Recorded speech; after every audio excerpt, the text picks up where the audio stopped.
Engkaulah yang buat kami bertahan, dan Engkau juga yang buat kami mampu berdiri menghadapi, menjalani kehidupan ini. Terima kasih Tuhan Yesus Kristus atas anugerah dan kebaikan-Mu itu. Dan sebentar Tuhan, kami akan lebih dikuatkan lagi dengan firman Tuhan pada hari ini, karena kami tahu bahwa firman-Mu adalah diri-Mu sendiri yang memberi kami kekuatan untuk bertahan dalam kehidupan ini. Dalam nama Yesus Kristus, urapi hamba-Mu, urapi kami semuanya. Kita yang siap hati diberkati Tuhan, sama-sama berkata amin. Silakan duduk Bapak Ibu, saudara-saudariku semuanya dalam Kristus. Saya bersyukur, berterima kasih hari ini masih ada kesempatan untuk bisa berbagi berkat untuk Bapak Ibu saudaraku, hamba-hamba Tuhan yang diurapi, dan juga para mahasiswa, adik-adik mahasiswa yang menjadi generasi yang hebat di masa mendatang untuk teman sekerjanya Tuhan. Amin. Terima kasih juga buat Pak Gembala yang masih beri waktu, kesempatan, kepercayaan ini. Saudara-saudaraku dikasihi Tuhan, tema firman Tuhan hari ini yang diberikan untuk saya sampaikan, untuk diuraikan, yaitu Yesus Kristus adalah anak tunggal Allah. Yesus Kristus adalah anak tunggal Allah. Nats yang mendasari tema ini yaitu Yohanes 3 ayat 14 sampai dengan ayat yang ke-21. Yohanes pasal yang ketiga ayat yang ke-14 sampai dengan ayatnya yang ke-21. Bapak Ibu saudaraku yang dikasihi Tuhan, jika sudah bertemu dengan firman Tuhan, amin, kita akan membaca secara bergantian supaya kita sama-sama diberkati lewat pembacaan firman ini. Saya akan membacakan ayat 14, saudara ayat yang ke-15, dan demikian sampai ayat 21. Di ayat 21 kita membaca secara bersama-sama. Demikian firman Tuhan. Dan sama seperti Musa meninggikan ular di padang gurun, demikian juga anak manusia harus ditinggikan.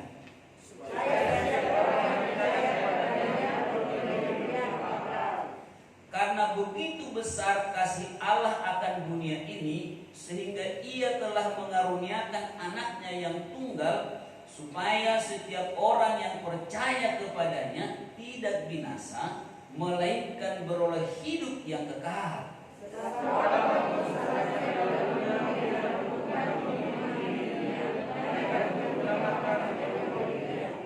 Barang siapa percaya kepadanya, ia tidak akan dihukum. Barang siapa tidak percaya, ia telah berada di bawah hukuman, sebab ia tidak percaya dalam nama anak tunggal Allah.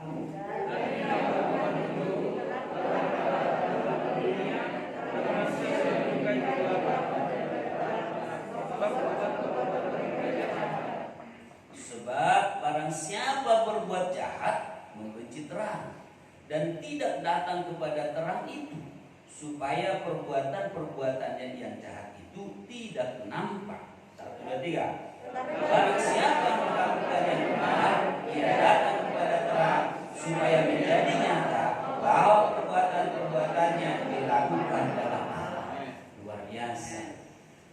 Bapak Ibu saudaraku yang dikasihi Tuhan, nats firman Tuhan ini tentu kita sudah sering membaca, kita juga sudah sering mendengarkan penjelasannya, kita juga sudah sering mendengarkan ini. Kalau pada hari Natal ini dibuat menjadi ragam bahasa.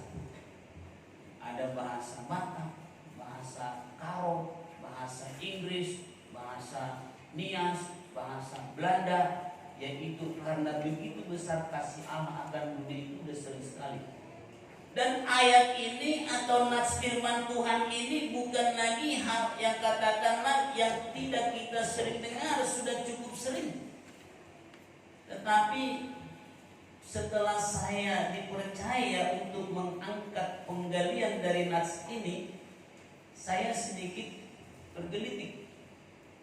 Ada makna-makna berjalan di dalam nats ini. Yang tentu hal ini berupa pengajaran-pengajaran. Maka saya yakin semua gereja kalau dia kuat dalam pengajaran, maka hidup jemaat itu akan kuat.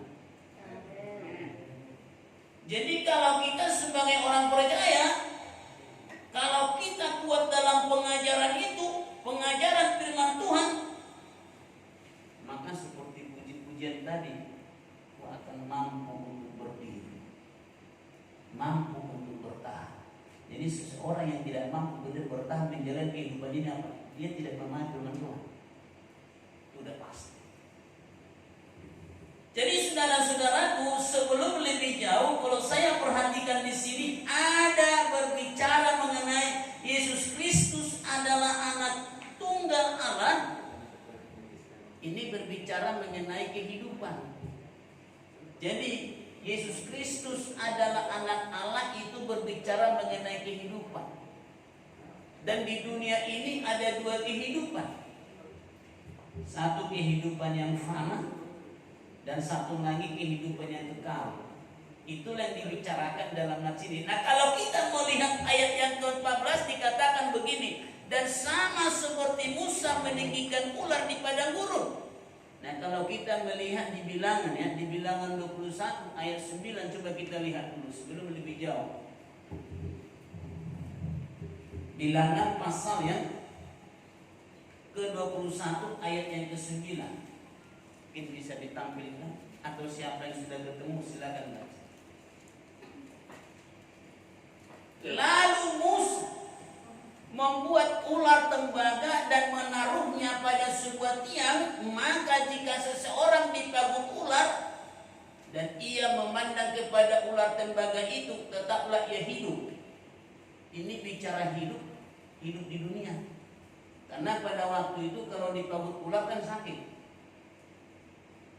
Maka Tuhan suruh Musa buat dulu tongkat, dan di situ buat ular tembaga. Maka sampai sekarang saya tidak tahu betul apa tidak. Kalau saya pergi ke apotek, selalu gambarnya itu ada tiang dan ada gambar ular. Benar enggak? Nah, siapa yang makan obat itu obat untuk hidup sehat di dunia. Jadi pada waktu itu Tuhan berkata, Musa lakukan ini supaya mereka hidup, tidak mati di dunia. Suara saya terlalu kencang ya? Ini mesti diatur, ya tukang mic diatur ya. Biasa anak gunung itu suaranya kencang-kencang. Kalau saya lahir di Jawa pasti suaranya halus. Tapi karena saya lahir di Porsea, banyak gunung yang mesti berteriak. Haleluya. Coba perhatikan ke apotek, nanti ada gambar itu. Terus ada gambar ular, mulut terbuka, mulut lagi lidah. Tapi di Alkitab itu simbol daripada setan. Maka ada dua kemungkinan. Setan pun bisa memberi kesembuhan secara fisik, tapi nggak pernah bisa membuat kesembuhan kekal. Jadi nggak heran kalau ada orang sakit pergi ke dukun dia sembuh, bisa saja karena setan juga bisa buat.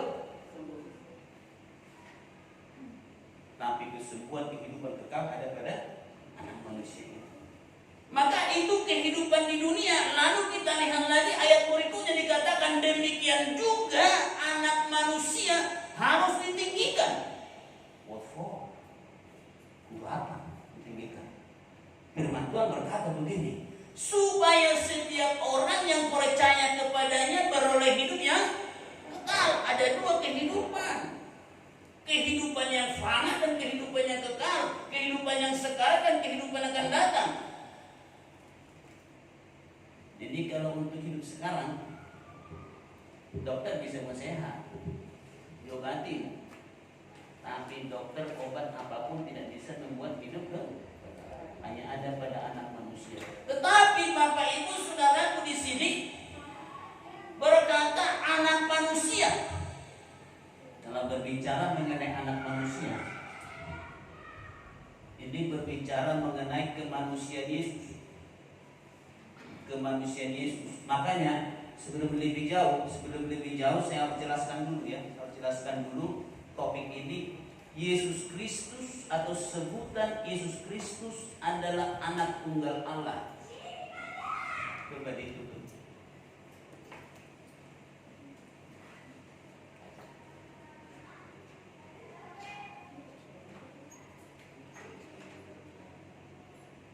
Yesus Kristus adalah anak tunggal Allah. Kalau kita perhatikan dalam perikop ini, Bapak Ibu Saudaraku, dikatakan ada beberapa nama yang dipakai untuk Yesus. Kalau kita lihat ayat 14 dikatakan apa? Anak manusia. Ini kita gali dulu nih. Kita gali dulu. Lalu saudaraku, yang kedua dikatakan anaknya yang tunggal, ayat 16. Yang ketiga dikatakan anaknya, ayat 17. Anak tunggal Allah, ayat 18. Lalu di ayat yang ke-19 digabungkan semuanya, tapi dibuat dalam bentuk naun, kata benda, terang. Jadi anak Allah itu adalah terang, anak manusia itu adalah terang, dan sebut-sebutan yang ada itu menyatakan bahwa itu adalah terang. Nah, sekarang kita akan upayakan bicarakan ini satu-satu. Ini saya sedikit tidak seperti biasa. Yang seperti biasa khotbah populer. Nah, jadi khotbah populer saya pikir-pikir untuk kalangan mahasiswa jangan lagi lah. Nanti kalau ibu-ibu nggak ngerti bahasa Yunani ini, sekolah di STT Kataros ya. Iya dong, lengkap. Ada sekolahnya, ada STT-nya, ada dosennya, hebat-hebat lagi. Nah, saudara-saudara dikatakan di sana begini, bahwa sebutan anak manusia itu menyatakan kemanusiaan Kristus. Mana buktinya? Bapaknya adalah Yusuf, ibunya Maria, dan dia anak manusia. Tetapi juga dalam perikop berikut dalam ayat 2 dikatakan anak tunggal Allah. Ini pun memiliki dua makna. Tapi yang pasti makna pertama bahwa anak manusia menyatakan kemanusiaannya. Anak tunggal Allah yang datang dari Allah menyatakan kealahannya. Jadi Yesus Kristus adalah anak tunggal Allah, memiliki dua jabatan. Ini kalau orang-orang di teolog kadang-kadang salah kaprah. Dia bilang Yesus adalah manusia 100%. Salah itu. Yesus Kristus adalah Allah 100%. Salah itu. Karena ternyata setelah saya gali dalam firman Tuhan ini, saya serius menggalinya. Salah itu. Yang benar itu adalah sejati. Ia manusia sejati. Ia Allah sejati. Karena ternyata di atas 100% masih ada 1000%. Jadi kalau 100 tambah 200% itu pengajaran yang salah. Yang benar itu Yesus anak Allah sebagai manusia sejati. Untuk apa jadi manusia? Supaya orang tidak nanya-nanya seperti apa dia. Allah penuh hikmah, diturunkan lagi. Orang kenal dia. Walaupun dikatakan digeneralisasi dengan tes neutral, atau kata bukan tes, dengan kata benda neutral, artinya terang.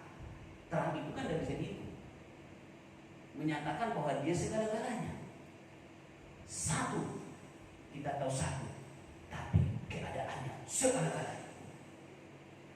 Tidak dibatasi oleh ruang dan waktu. Lalu Bapak Ibu Saudara dikasihi Tuhan, dalam pemahaman ini kita akan lihat kembali sebutan anaknya yang tunggal. Ini kita masih bicara judul. Ingatkan saya kalau waktu udah habis. Ini kalau memberi khotbah, semi khotbah dan pengajaran begini bisa 3 jam. Tapi jangan juga lah. Dan kan nanti kelaparan ya kan. Saya juga lemes. Tapi lihat saudaraku, di situ dikatakan saya sedikit menggunakan bahasa yang dipakai. Ini tidak seperti biasa. Di situ dikatakan saudaraku, sebutan anaknya yang tunggal ayat 3:16 itu dikatakan huion ton monogene. Ini bentuk akusatif. Yang sudah mahasiswa mengerti bahasa Yunani pastinya mengerti akusatif. Itu bisa dikatakan oh itu, oh Tuhan, oh dia, nah seperti itu. Iya. Jadi sebutan dikatakan di sini anaknya yang tunggal menyatakan sebutan yaitu oh dia. Tapi ada lagi perkataan di ayat 18 anak tunggal Allah. Winto Theo menyatakan genetik anak yang berasal dari atau milik Bapa. Jadi Yesus itu anak yang datang dari Bapa dan juga milik Bapa. Tetapi kita berkata dia. Dan di sini berkata monogene itu berkata tunggal. Dan saya mempelajari kata tunggal itu begini. Tunggal itu unik. Unik ya. Tidak ada duanya. Langka. Hanya satu-satunya. Tidak ada yang lain. Tidak ada yang sama. Jadi Yesus itu unik. Jadi kalau dikatakan anaknya yang tunggal, anak yang ada satu-satunya seperti itu di dunia ini. Maka istilah Theos, O-S, tunggal, menyatakan satu. Jadi tidak ada Yesus lain, hanya satu. Nats ini juga menjelaskan kepada kita, ini hanya menyatakan perbedaan tadi. Kalau sebutan yang ada di ayat yang ke-16 itu berbicara mengenai langsung menunjuk pada anaknya yaitu Yesus. Tetapi kasus genetik itu menjelaskan kedudukannya bahwa dia itu milik Allah atau berasal dari Allah. Jadi Tuhan yang benar itu adalah Tuhan yang datang dari Allah. Roh yang benar itu adalah roh yang datang dari Allah. Kemudian kita perhatikan kesimpulan daripada penjabaran ini begini, masih di judul Yesus Kristus anak Allah adalah anak, yaitu anak dari atau milik Allah. Jadi hal ini menyatakan asal usul Tuhannya jelas, yang empunya jelas. Jadi Bapak Ibu Saudaraku, datanglah kepada sesuatu yang jelas asal usulnya dan tahu siapa yang punya. Saudaraku datang dari Tuhan, asal usulmu jelas dan ada yang punya.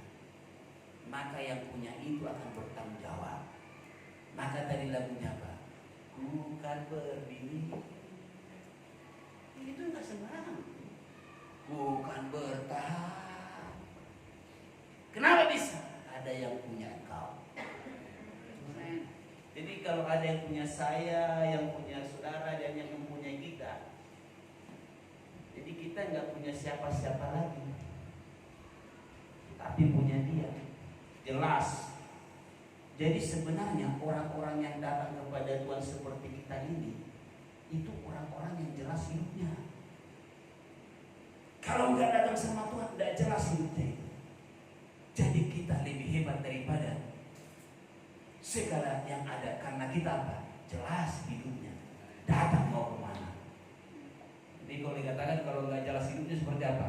Lihatnya adalah seperti perahu yang patah dayungnya. Dia berputar-putar di situ, nggak tahu arahnya kemana. Tapi kita tidak. Tinggal saudara pilih, mau hidup gaya Musa atau mau hidup meninggikan anak manusia. Dua-dua kita miliki. Musa menyatakan hidup kita di dunia, tapi dengan penuh perjuangan. Tetapi untuk sampai ke sana, itu urusan dia. Tapi di ayat 20 sampai 21 itu ada perbedaan, yang percaya dan tidak percaya. Jadi saudara kalau nggak percaya omongan saya dengan firman Tuhan ini, ada saudara di ayat yang ke-20. Tapi kalau saudara percaya, saudara menggenapi ayat 21. Lalu saudara-saudaraku dikatakan juga begini, bahwa Allah kita itu, Yesus Kristus adalah anak tunggal Allah itu, jenis kelaminnya jelas. Dikatakan begini, ungkapan-ungkapan mengenai anak tunggal, anaknya tunggal dan anak tunggal Allah itu ditandai dengan satu perkataan di situ, maskulin. Maskulin itu kan kalau saudara, ini maaf nih ada ibu yang cuma belajar lah ya, tapi ini pengajar hebat semuanya, apalagi mahasiswa yang tahu dia bahasa Yunani, bahasa Ibrani mudah. Kenapa? Bahasa roh aja Anda bisa. Iya kan? Apalagi bahasa dunia, bahasa roh Anda bisa. Di sini dikatakan apa? Maskulin itu kan ada maskulin, ada feminin, ada neter kan? Kalau feminin perempuan. Tapi di situ berkata maskulin. Anak Allah itu adalah laki-laki sejati. Maka di apa? Putra. Jadi kalau berdoa dalam nama Bapa, Putra atau Anak sama dan Roh Kudus, itu yang benar. Cuma ada seperti ya kita ini kan sambil memahami juga supaya jangan salah. Ada dua-dua ini di dalam nama Bapa, Anak dan Roh Kudus, yaitu Tuhan Yesus Kristus. Tuhan mana lagi? Hanya 3, jangan tambahin lagi. Menurut ini loh. Jadi kalau ada orang bilang itu lagi dalam nama Bapa, Anak dan Roh Kudus, yaitu Yesus Kristus, bingung saya itu kalau melihat dari ayat ini. Jadi nanti kawan-kawan semua kalau disuruh berdua syafaat, kalau disuruh nanti di dua pengerja, jangan lagi bilang begitu, cukup. Jangan tambah, jangan kurang. Kalau tambah dikasih gelas ini air, sudah cukup, sudah peres. Bahasanya itu bahasa asli peres. Bahasa juga peres. Artinya apa? Kalau lebih jangan tumpah, kan mubazir. Dengan menyebut nama anak saja itu sudah cukup, tidak usah ditambah-tambah. Dengan menyebut Yesus Kristus sudah cukup, nggak perlu lagi embel-embel. Saya bertobat dengan ayat ini. Saya juga melakukan yang salah dalam beberapa waktu yang lalu. Tapi tadi malam saya bergumul dan bergulat sama istri. Ayat ini kok saya negur saya ya. Terima kasih hambanya. Memang hamba Tuhan itu dipakai menajamkan hamba Tuhan. Alkitab bilang apa? Besi menajamkan besi, manusia dengan sesamanya. Memang hamba Tuhan dengan hamba Tuhan. Tentu jemaat dengan jemaat. Tentu mahasiswa dengan mahasiswa. Dosen tidak pernah menajamkan mahasiswa, tetapi mengajarkan bagaimana menjadi tajam. Dan tapi maunya kalian harus mau ditajamkan. Kalau enggak, buang aja. Nanti kita lihat memang ada di sini. Ada di sini. Saya ringkaskan aja. Panjang waktu habis. Kita kembali lihat Alkitab kita, yuk. Kita belajar lihat Alkitabmu yang ada di handphone, ada bawa Alkitab atau apa. Kita lihat satu-satu kembali.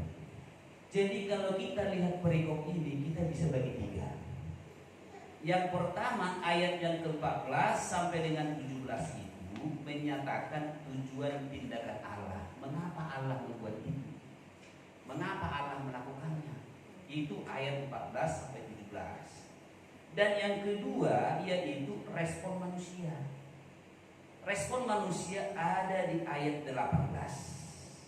Ayat 18. Dan yang ketiga adalah dasar Allah bertindak untuk menghukum. Dasarnya itu ada di ayat 19 sampai dengan di ayat yang berikutnya 21 ada satu petunjuk, 20 ada petunjuk, 21 ada petunjuk, tapi dasar hukumnya adalah ayat 19. Saya bagi 3.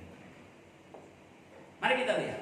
Di ayat yang ke-14 sampai 17 ini kita lihat satu persatu. Ayat 14 sampai dengan 15 menyatakan tujuan peninggian anak manusia. Nah, apa ditinggikan? Tadi sudah saya awali bahwa ternyata dalam dirinya ada kehidupan yang kekal. Sebenarnya kita manusia ini mau cari apa sih? Mengapa Anda bergegas? Mengapa Anda belajar? Mengapa untuk apa?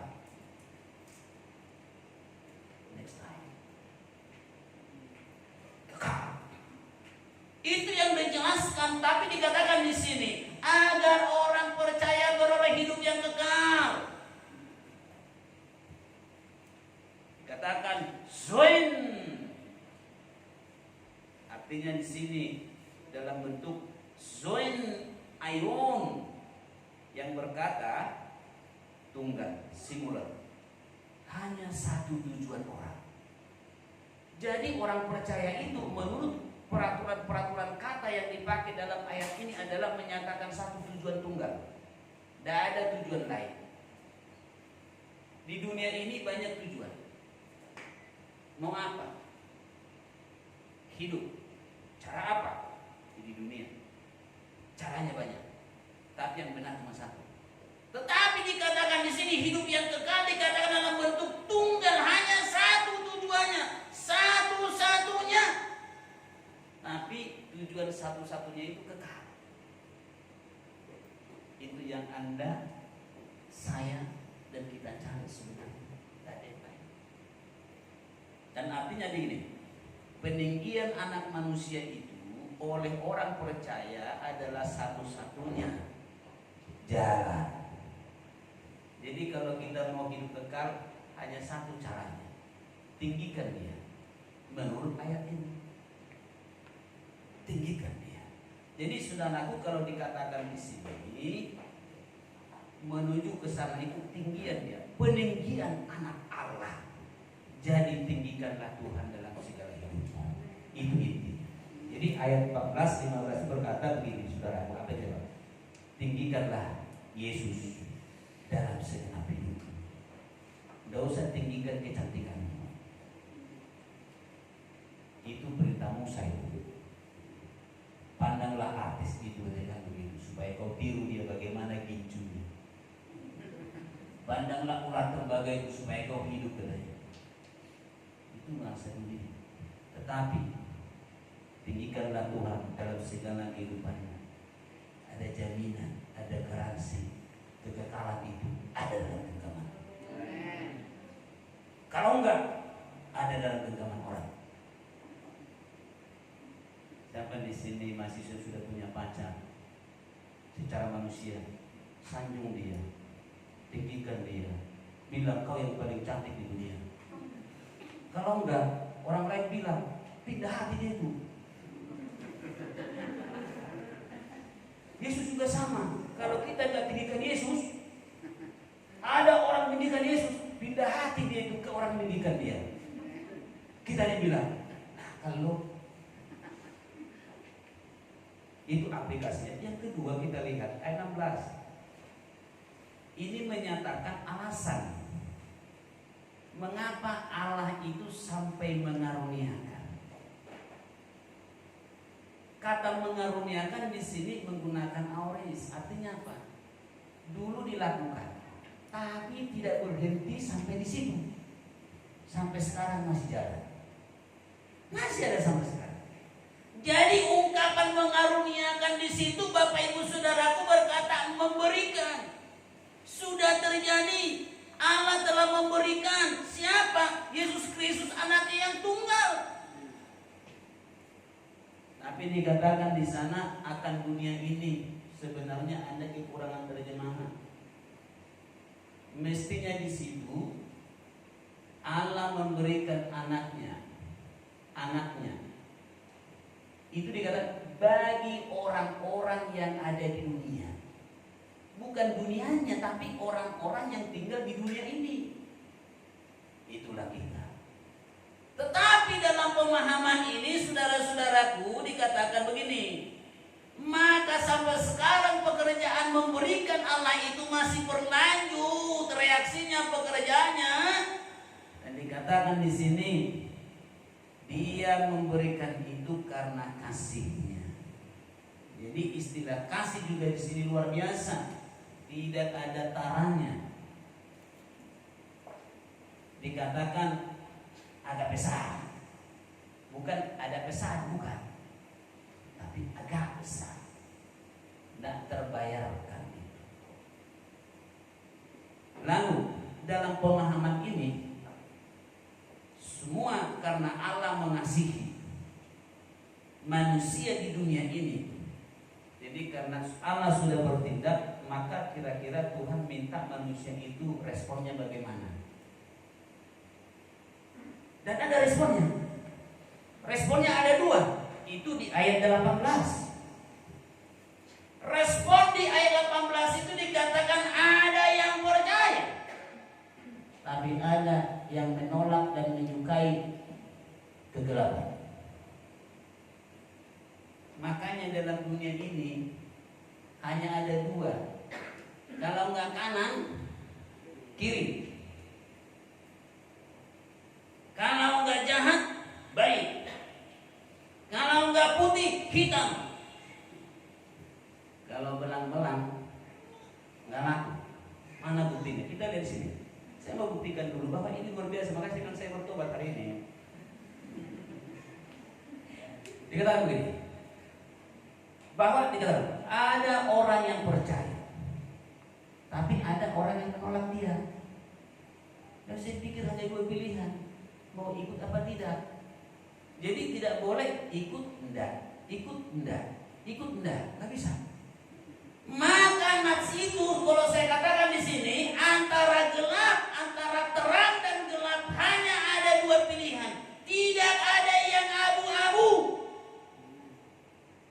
Jadi kalau terjemahan tidak ada yang abu-abu ini, kalau saya katakan itu sampah. Jadi saudara hari ini percaya, besok tidak, itu namanya sampah.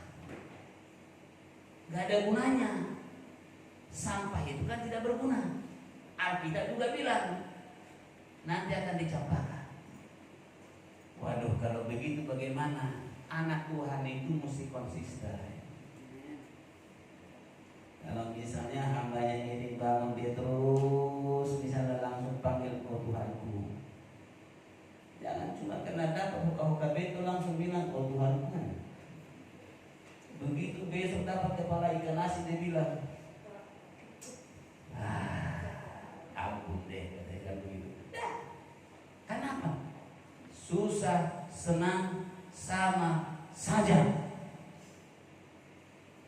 Yesus tetap Yesus, tidak akan berubah.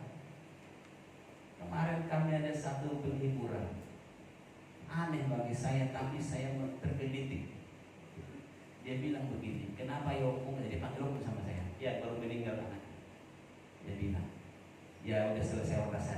Opung, kenapa ya dari dulu dari mama itu persembahan kami itu dibagi-bagi, Opung. Bagaimana caranya? Dari aku kecil, Opung, udah jelas 2000. Terus sampai saya SMP, Opung, 2000 juga.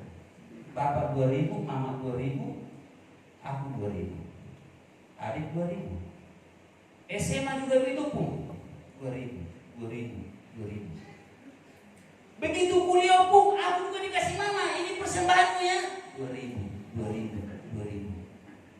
Sampai sekarang, Opung, masih 2000 persembahanku, dia bilang. Ditanya sama yang perempuan, kenapa Opungnya? Saya bilang, Yesus tidak berubah. Itu sebabnya tidak berubah. Ya itu nyata teman. Artinya apa?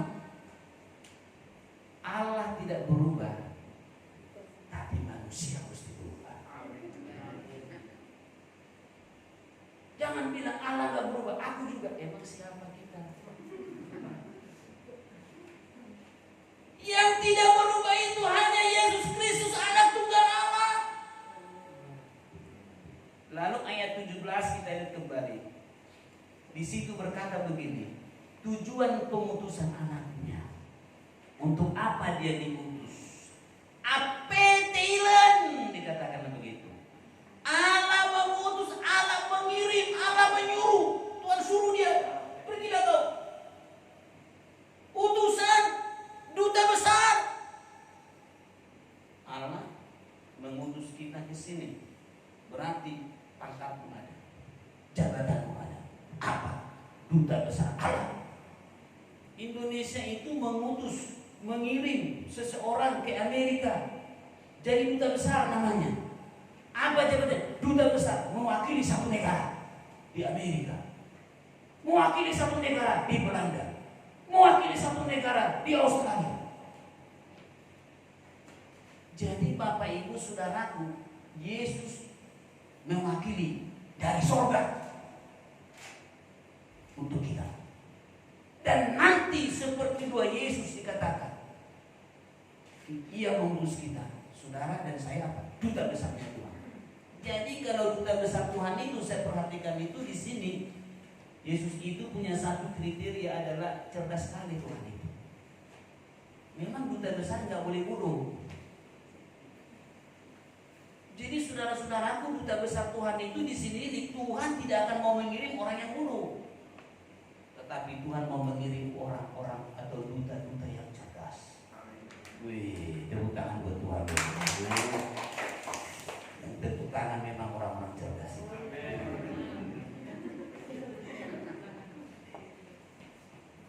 Lalu kita lanjutkan dulu. Jadi ia mengirim anaknya yang tunggal untuk menyelamatkan orang-orang yang ada di dunia ini.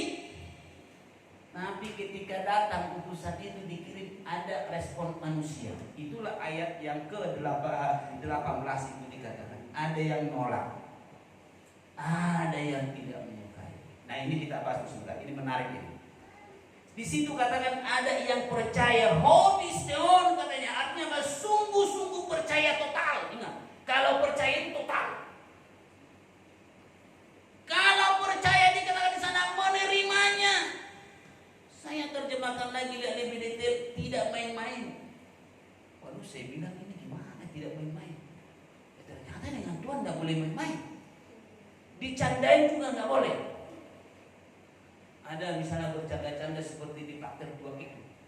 Dia bilang begini, memang ada surga, ada neraka.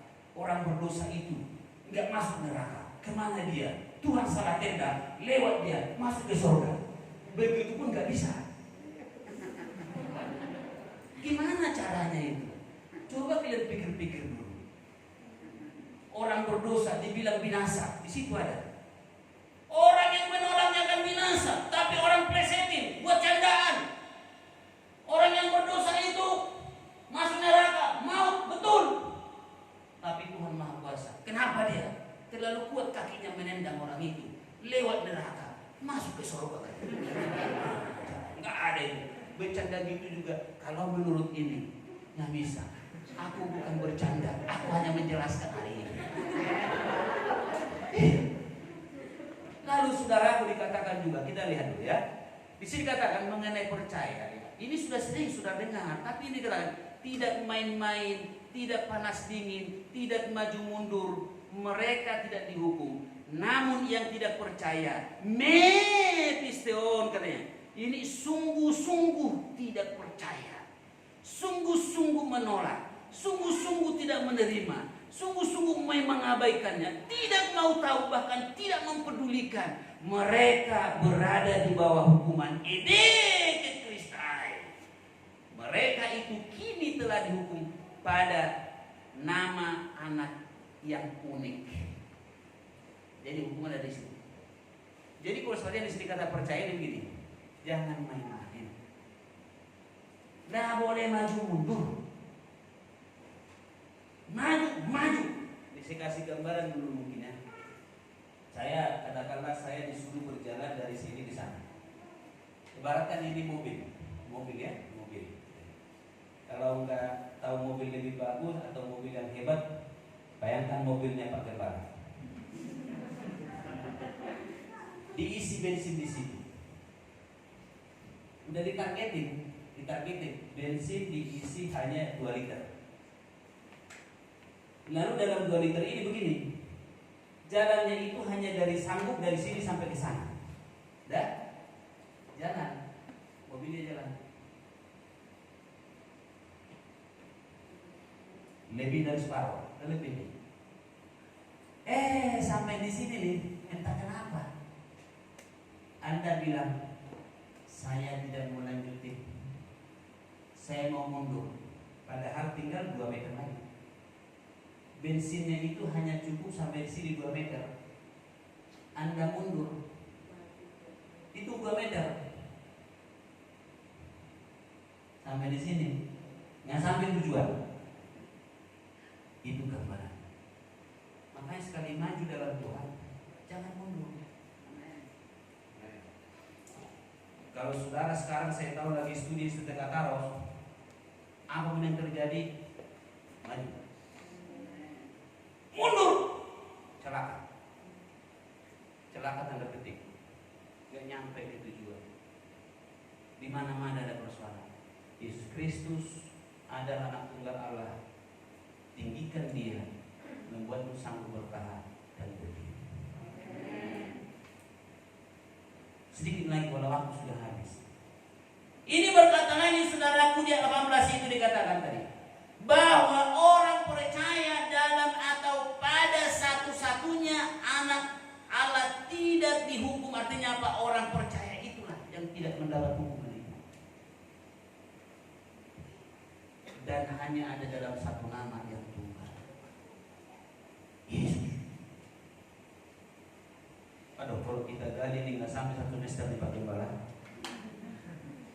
Tapi lihat, untuk menghukum dan untuk memberkati orang percaya dan untuk menghukum orang tidak percaya, dasarnya adalah ayat 19 itulah dasarnya. Dikatakan begini.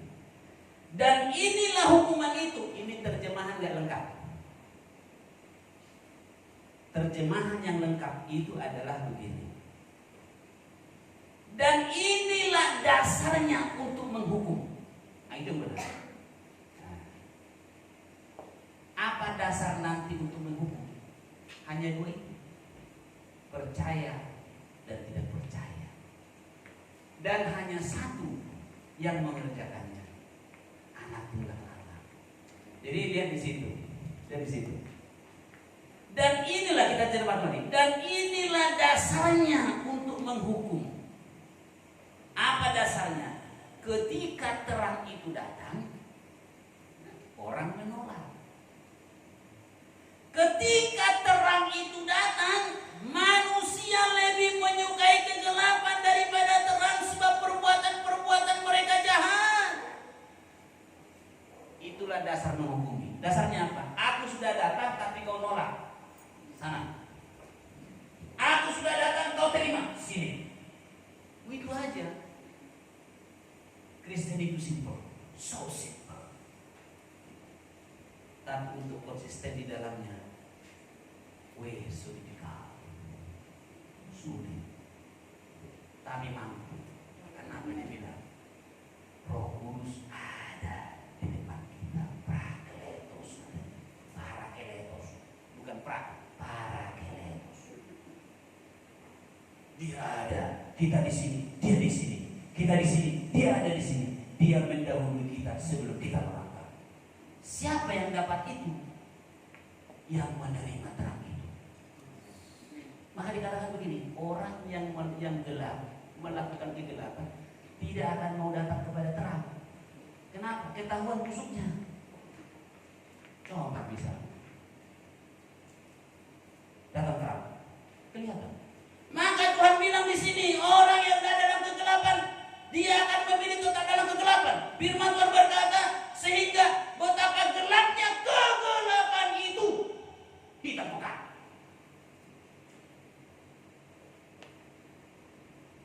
Hitam pekat. Tidak ada lagi lagu hitam putih fotomu masih ada di sini. Enggak lagi. Apa lagunya? Hitam pekat. Tapi di sini katakan ayat 21 kenapa? Tetapi orang-orang yang melakukan perbuatan-perbuatan baik itu, dia akan datang kepada terang itu, supaya Tuhan tahu bahwa dia melakukan kehendak Allah. Oh. Tetapi yang tadi itu dia tidak akan mau. Kenapa dikatakan di sana? Takut mereka nanti nampak perbuatan itu. Apa dasarnya Tuhan menghakimi? Yaitu terima terang atau tidak. Nggak boleh terang dikit, gelap dikit, abu-abu. Di sini penjelasannya, walau tidak jelas dikatakan tidak berguna. Dalam bahasa lain, sampah. Oh. Terlalu banyak. Kita akhiri saja di sini. Tapi yang pasti saya akan katakan beberapa hal yang perlu kita. Begini. Berdasarkan ulasan ini, maka ada beberapa hal yang harus kita pahami. Yang pertama begini. Anak manusia harus kita tinggikan supaya saudara dan saya memperoleh kekekalan itu. Yang kedua, Tuhan punya alasan memberikan anaknya. Alasannya hanya satu. Kasihnya ada pesan yang luar biasa. Saudara ambil atau tidak, terserah memilihnya. Allah itu enggak maksa, enggak. Ya terserah dia bilang. Tapi dia jelasin. Kalau kau pilih ini akibatnya ini. Kalau kau pilih ini akibatnya ini. Tergantung kamu. Apa Tuhan tidak bisa maksa? Kenapa nggak bisa? Tapi dia bukan Allah yang seperti itu. Hebat sekali Tuhan. Maka begini saudara kasih Tuhan sendiri. Jadi katakanlah begini, baraduk samsing. Tetapi barang siapa melakukan yang benar, artinya melakukan kehendak Allah.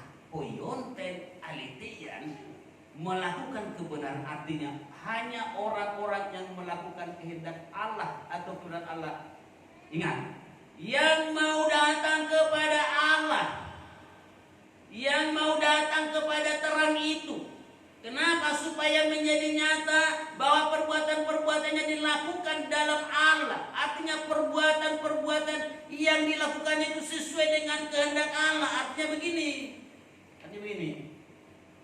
bahwa kita yang datang hari ini, kita yang datang hari ini contoh untuk aplikasi.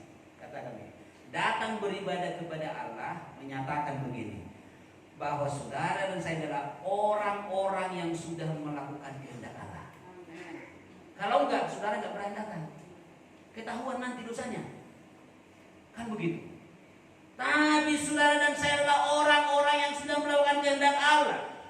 Kenapa saudaraku? Sebab menurut firman Tuhan ini, kita ingin menunjukkan bahwa kita memilih terang itu dan bukan kegelapan. Tapi coba ini koreksi bagi kita. Ini koreksi kita. Kita ini kan tidak lepas dari kesalahan-kesalahannya. Tapi saya katakan begini nih. Namun jika ada yang datang hari ini, namun masih hidup dalam kegelapan, jangan minder. Puji Tuhan. Kenapa? Sebab hatinya akan diterangi oleh terang itu, yaitu oleh terang Roh Kudus di dalam nama Anak Tunggal Allah. Jadi kalau ada kegelapan datang kepada Tuhan hari ini, dia terangi, lalu dia sadar, ya Tuhan, ampuni aku. Lalu dia bilang, berbaliklah, bertobatlah, kerajaan Allah sudah dekat. Aplikasi nomor 3 begini, tujuan mengirim anaknya adalah bukan menghakimi. Don't judge. Tidak ada di antara kita yang menghakimi. Kau nakal, no. Biarkan dia, Allah yang menghakimi. Ada di antara. Kemudian respon, percaya dan menolak hukumannya itu, menerima, dia dapat anugerah besar, bukan karena hebat itu, tapi karena kebaikannya saja. Jadi kalau hanya kebaikannya saja, saudara saya mau apa? Mau apa? Rendah hati, tinggikan dia, supaya saudara kata, siapa siapa yang merendahkan diri akan ditinggikan Tuhan. Itu baru merendahkan diri loh. Kalau sudah saya merendahkan diri, Tuhan akan tinggikan. Itu diri kita. Kalau kita tinggikan Tuhan, diangkat lagi lebih tinggi. Bukan dilempar, diangkat lagi. Aduh, enak kali jadi orang Kristen Tuhan. Enak banget. Ekonomi diangkat, sekolah diangkat, kepintaran diangkat. Aduh, luar biasa. Tapi lihat, dasarnya adalah pilih. Kiri kan, terang gelap. Dan Tuhan berkata begini, terang tidak pernah kalah. Ingat. Ini dalam Indonesia sehari-hari. Terang itu tidak pernah kalah oleh kegelapan. Dah. Benci tidak dapat mengalahkan kasih sayang. Gak ada itu. Kebaikan tidak pernah dikalahkan oleh kejahatan. Saya tidak menyanjung hambanya. Saya tahu persis. Banyak yang bully dia dari ibu. Tapi saya tahu kebaikan yang dia buat. Tuhan lebih tahu. Baik-baik aja. Dan kenakalan kejahatan itu pada akhirnya apa? Nyata. Jadi saudara, kalau ada yang nyakiti saudara, jangan dibalas. Kalau ada yang jelek-jelekin saudara, udah diam aja. Ada yang tak baik, pasti kebaikan itu mengalahkan itu. Saya tuliskan lagi di sini sedikit lagi. Sekali saya ulang, kebaikan tidak pernah dikalahkan oleh kejahatan. Maka Tuhan katakan begini di Filipi 4:8. Siapa tahu? Bukan dulu, ini terakhir kali. Ini terakhir kali. Sudah ada 35 menit lebih. Coba, hambanya Filipi 4:8. Jadi akhirnya, memang ini yang terakhir.